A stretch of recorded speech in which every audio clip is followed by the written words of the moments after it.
Okay, guys, we're, we're getting towards the end. Chapter 25.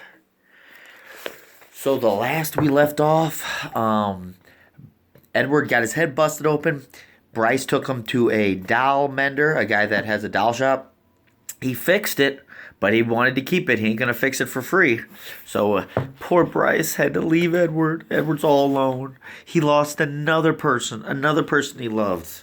Oh, what's going? Every time he finds love, he loses it. He's so done. He's so over it. Let's see what happens. Technically, of course, he was not alone. Lucius Clark's shop was filled with dolls.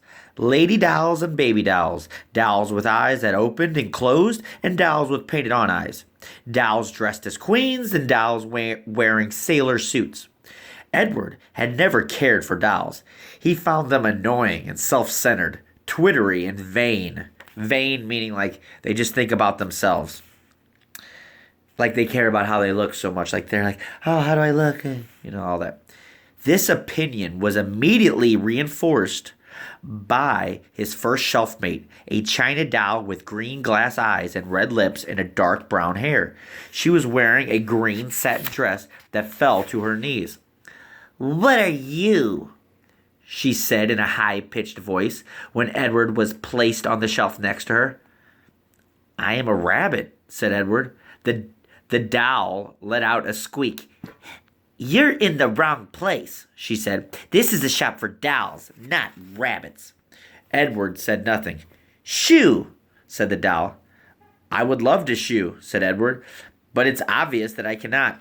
This is kind of cool. This is the first time Edward's like talked back and forth with somebody. Another doll. That's kind of neat. I wonder what other toys talk. I wonder if all toys talk. Is this like Toy Story or something in this world?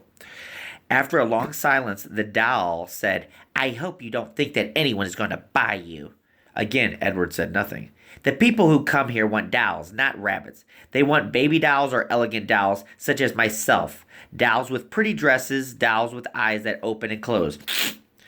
"I have no interest in being purchased," said Edward. The doll gasped. "You don't want someone to buy you?" she said. "You don't want to be owned by a little girl who loves you?" Sarah Ruth, Abilene. Their names went through Edward's head like notes of a sad, sweet song. "I have been loved," said Edward. "I have been loved by a girl named Abilene. I have been loved by a fisherman and his wife, and a hobo and his dog. I have been loved by a boy who played the harmonica, and by a girl who died." "Don't talk to me about love," he said. "I have known love." This impassioned speech shut up Edward's shelfmate for a considerable amount of time. "Well," she said at last, "still, my point is that no one is going to buy you." They did not speak to each other again. The doll was sold 2 weeks later to a grandmother who was purchasing her for a child. "Yes," she said to Lucius Clark. "That one right there, the one with the green dress, she's quite lovely." That's the little kid that's talking. "Yes," said Lucius, she is, isn't she? And he plucked the doll from the shelf. Goodbye and good riddance, thought Edward. The spot next to the rabbit stayed vacant for some time.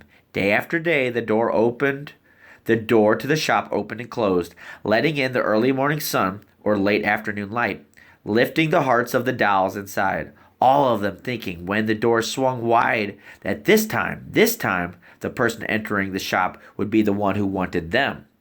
Edward was the lone contration. He prided himself on not allowing his heart to lift inside of him. He prided himself on keeping his heart silent, immobile, closed tight. "I am done with hope," thought Edward Tullane. And then one day, at dusk, right before he closed the shop, Lucius Clark placed another doll on the shelf next to Edward.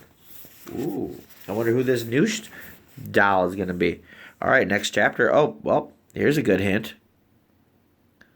Kind of a little creepy doll.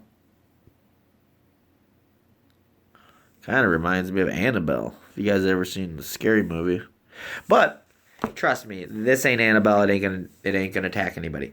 All right, guys. So comment. Good job.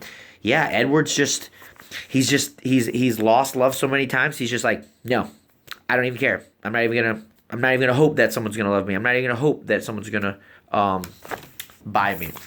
Okay. All right. Good job, guys. Keep it up. I'll talk to you guys later.